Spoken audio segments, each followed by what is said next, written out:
com and the director of the Houston Comedy Film Festival. We have an event coming up. Our summer 2022 event is in August on the 13th, so I hope you'll be able to join us there. And we are going to talk with a couple of screenwriters, Jennifer Lynn O'Hara and Maggie Egan-Cummings, about their screenplay, which has been nominated for the Best Romantic Comedy Screenplay Award, Cupid Fest. Hello. Hi. Well, great work on this. I don't want to ruin it by giving out too many details about your story, so I want to let you put it in your own words. Jennifer, please tell us, what is this screenplay about? What is the synopsis? It is a story about two Irish American sisters of a certain age. Let's call them queenagers. And they're bloodied on the American battlefield of love. They decide to escape to the Emerald Isle in search of love and adventure. It's a gorgeous road trip through Ireland filled with the kind of charming, quirky characters that can only be found there. And it's also a story of hope that proves that it is never too late to be the hero of your own coming of age story.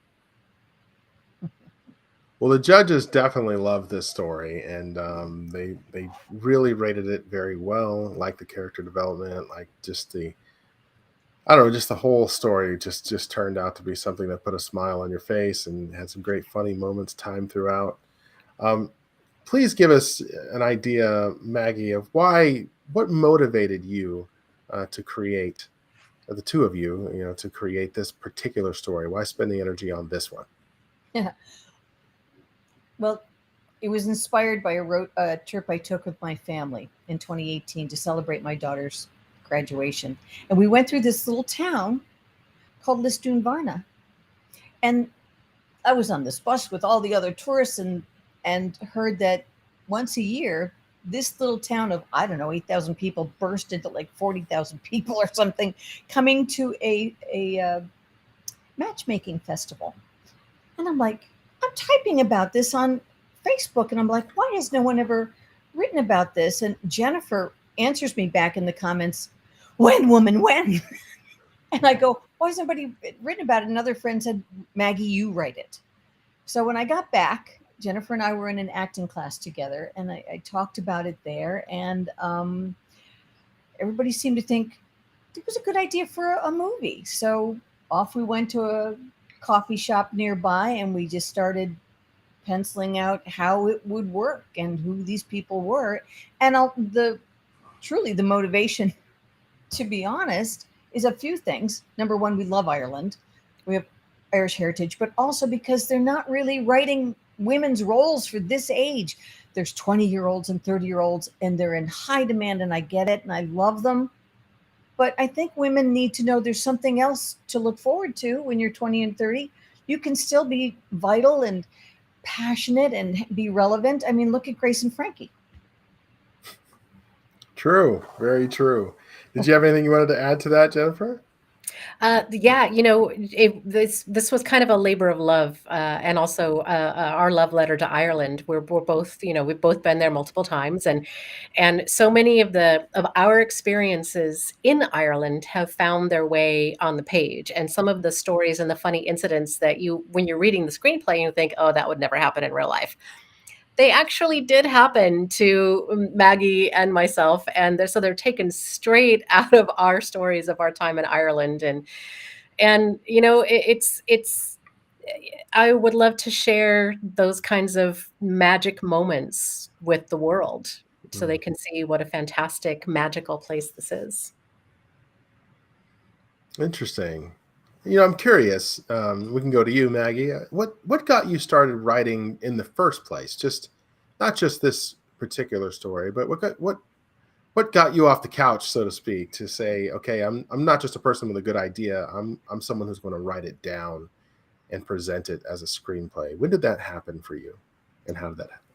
Well, I mean, honestly, I had a great teacher in high school, and Jennifer and I were involved in a play. It's called Here's to You, I think was the name of our play. And I wrote about him because he not only got me to start doing theater, but he had a film class. So I was writing films back in high school and writing and producing them and starring in them. So I'm just kind of reproducing what I was doing back then. But then, the world kind of tells you you must shut down because you are not enough of this and you are not enough. And then eventually you start going, you know what? I'm not going to ignore this idea, this feeling, this passion I have to write anymore. And luckily, I found a good screenwriter, actress, um, to to go down this wonderful journey with me, and it's just been a joy. I love working. I loved writing it. I love all the work it goes into getting it out there and produced. All right. And Jennifer, what about yourself? Yeah, I've been writing my whole life. I've written a bunch of shorts that have been produced, even as late as 20 years ago. I think was my first short that was produced, and a couple of books, out there. This is the first feature that I've written, and things always, at least for me, seem harder, more of a mountain when you're on the front side of it. And it's easier to kind of cross that mountain if you've got a buddy to cross it with, and especially somebody who makes you laugh as much as Maggie makes you laugh. It's just a joy to climb that mountain. And then when you look back, you go, it wasn't so much of a mountain. That was kind of just like a foothill. And we can do this. The world telling us that just because you're over 40 doesn't mean you're not relevant anymore is just a bunch of hooey. And so it's just fun to be able to do something that people don't think that you can do, and then to have people love it is really validating. So yeah. Well, the judges definitely love it and enjoy it, and both of you use the magic word, which is produced, right? Like, so what is your plan? I noticed that there's a crossroads with screenwriters. There's people who write who eventually just want to sell it, say, okay, here's my script, pay me my money, I get my royalties, go away. Or there's people who have the plan that say, I want to set up a team to produce this in the way that I want to produce this and keep total control. On this particular screenplay, Maggie, I'll ask you, do you have a plan either way? Are you open either way? Or what do you have a plan for this screenplay going forward? I've got some great coaches I'm working with at Actors Fast Track. And I'm like, I guess I could give up being the star of it. And they're like, no, this is your baby. You go get this produced with you starring in it. I mean, so why not? Why not shoot for that? That's my answer, but I'm sure there's more I should add, because you had a lot of question there. Yeah, it is a lot. I was just kind of wondering where you were at the crossroads, and you actually answered that with a lot of passion that you'd like to be in it. I didn't, I wasn't sure about your acting background, and hey, I think you should be upfront with that. If you come attached to your screenplay, then you come attached to your screenplay, and at some point in time, you have to make those decisions. Are you an actor as well, Jennifer? Yes. Yeah, absolutely. Yeah. All right. So I guess we're looking at our dynamic duo right here. That's the plan. That's great. I think that's great. So what else do you have planned in the future other than this particular screenplay? Are you working on anything that you have planned? Are you in pre-production for anything? I can start with you again, Maggie. Oh, well, I really think that this movie, Cupid Fest, is going to be really well loved. And I think it's going to be really well loved, not only because it's shot in Ireland and it's beautiful, but it's about love. People of all ages are still looking to make a connection. So my hope is that Jennifer and I will write sequels and we'll go to different countries. Doesn't that sound fun? Doesn't that just sound yummy? And I've got another movie that's written. It's a spy action comedy for women of a certain age. And it's very fun. If Melissa McCarthy was a little bit older, she could do it, but I guess it's going to have to be me. I don't know. Just saying. It's really fun and a lot more out there, broad comedy, Sure. than this one. This one's kind of like built in. It's funny because of the situations they're in, but the other one's like physical and visual, and yeah, so it'll be fun. And then Sounds I've like got another treatment going on in my head, another romantic movie. Oh, that's just how I think. I think the interesting. world needs us. You know what, Michael? I think the world could use some good news and some hope and some love. I agree. And, the idea of a series sounds very interesting. What do you think about that, Jennifer? Is this series your focus, or is a series of movies your focus? Do you have any other things going on as well? Uh, Actually, yeah, I would love to do sequels of Cupid Fest because I just want an excuse to travel to different countries. So if that's what that is, then yes, sign me up, please. But yeah, I've got another a film, a screenplay rom-com where it's a woman who tackles the renovation of an old mansion and inadvertently falls in love with the man who's trying to evict her. The only problem is that he's been dead for 100 years. So that's the a feature that is I think in the second draft right now. I also have a series.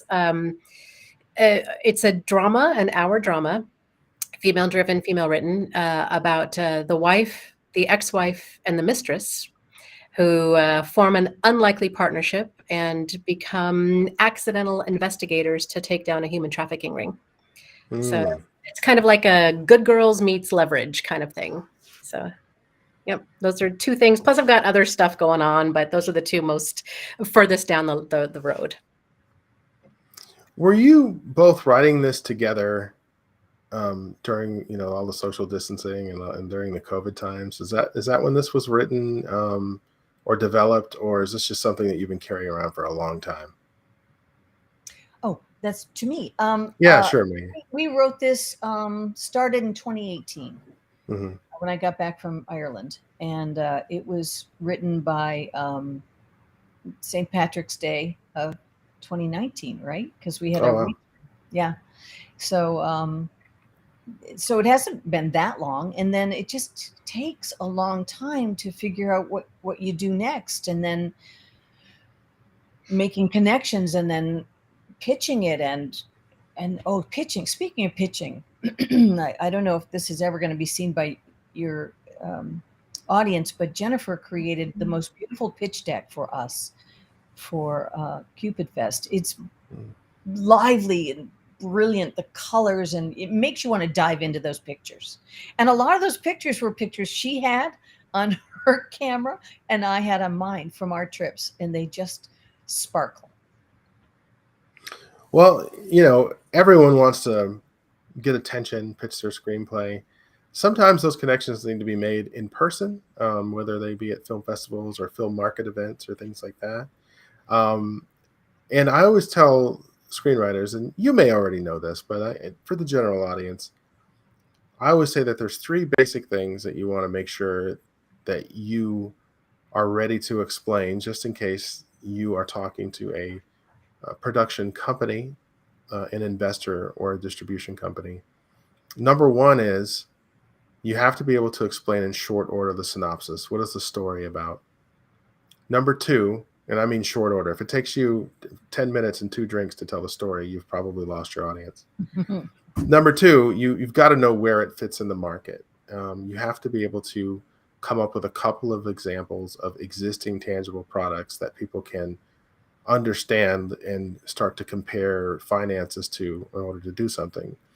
So where it fits in the market. I mean, if you were to tell somebody this is a post-apocalyptic story about a 25-year-old strong female lead who lives in this future world where she has to fight for her life to feed her family, then that would be the Hunger Games. But if you were to tell somebody, that this is a story about the Underground Railroad in the 1800s, and it's a whole nother type of story.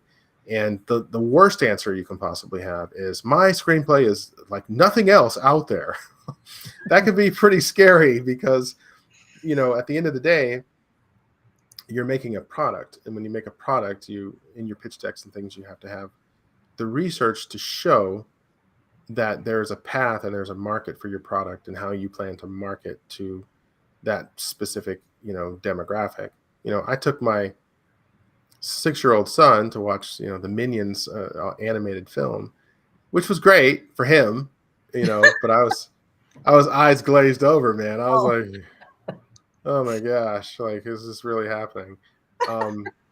But you have to understand your demographic, because I'm part of that demographic. I'm, if they put it as like, okay, man in his 40s with children is going to be the demographic of someone who's going to pay for this. And you have to, start to look at movies that are like the Minions or whatever to market it in. So anyway, so that was number 2. And then the number 3 thing is you have to have some idea of what this is going to cost.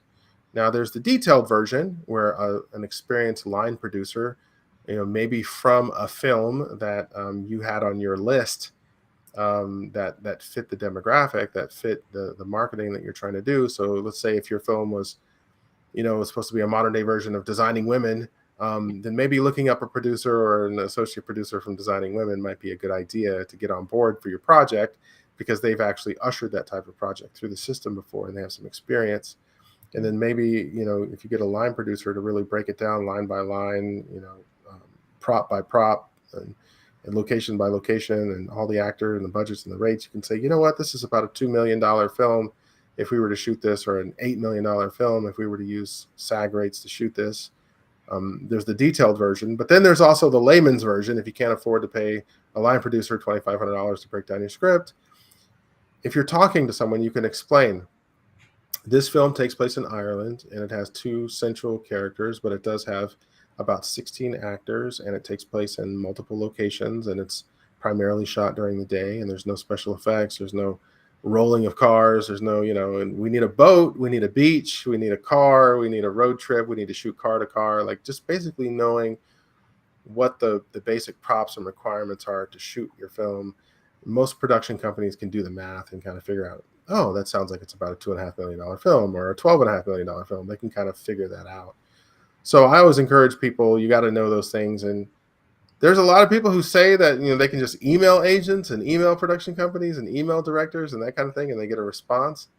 I found that usually the handshake works a little bit better in person, and having that lookbook, at least getting that conversation started where someone can follow up with you. And, if you've accomplished a bunch of things like you have, here you are with an award finalist of a screenplay, and pretty soon we're going to find out if that's an award winner or not. I honestly don't know yet. The judges haven't released the winners, but I know that your screenplay is very well rated, and we'll find out very soon if it's winning or not.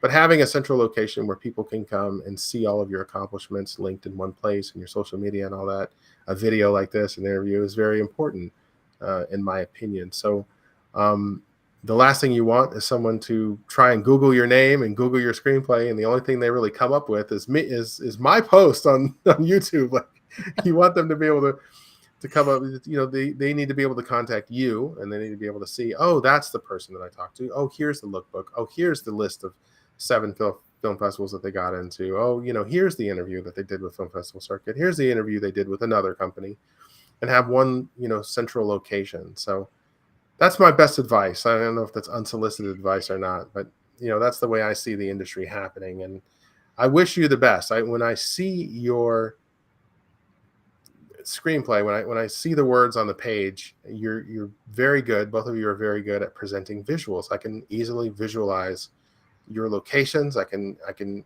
identify with the characters. It's a smooth read. You're not full of, I see a lot of things that are full of, choppy grammatical things, or maybe parts of the story that seem compressed, where they're trying to get in too many, actions and things like that. I don't see that in your story. I see a very smooth read. I see something that I can easily visualize. I see something that is very straightforward to shoot. And you already answered the question if I can visualize the actors in the, like, who they would be. Like, some people write a screenplay and they're like, I'm definitely going to have Denzel Washington in this, or I'm definitely going to have Julia Roberts in this. But with yours, I see potential, and I wish you nothing but the best with it. So, Well, thank you. Thank you. sure. And thank you to all of the judges and all of the readers and the programmers at the Houston Comedy Film Festival for choosing us as, nominating for that award. We're just thrilled. It is not just lip service to say we're thrilled to be nominated, because that's absolutely true. The win is the nomination. So we're grateful. Honestly, the win is just being an official selection to be at the Houston Comedy Film Festival. I used to live in Houston, so I Oh. got some peeps there, and I'm so thrilled. Houston is really where I began my acting with Chris Wilson. She was an acting teacher and a wonderful actress. And so to be a part of this is just a thrill. Thank you all for going through the process of reading not just our script, but apparently you had a lot of script reading to do, everybody. I appreciate that time. It's a lot. And I just really am thrilled to be a part of this. Thank you for everything. And Michael, thank you for bringing this on and for your patience. No worries. I appreciate the kind words. I appreciate the kind words. At the end of the day, we're your fans. We're here to help you out. And with the Houston Comedy Film Festival is our oldest festival. It's our most competitive. So hats off to you for, the volume of screenplays that we get at Houston Comedy Film Festival is probably the same as Austin and Portland combined. And, we run other festivals. We're introducing the Georgia Comedy Film Festival this year as well. But there's something about Houston and screenplays, and it's been around so long that to be a finalist is huge. And so, it's a testament to your hard work. Good job on this. I'm sure you'll do great in other festivals. And like I said, we're here to help. So, we appreciate you taking the time here, and we'll put it on our channels and spread the word about the Houston Comedy Film Festival. And I hope we get to meet either you or someone representing your screenplay at the event on the 13th. Okay. Thank you so much. Thank you, Very everybody. welcome. Thanks. Have a good one.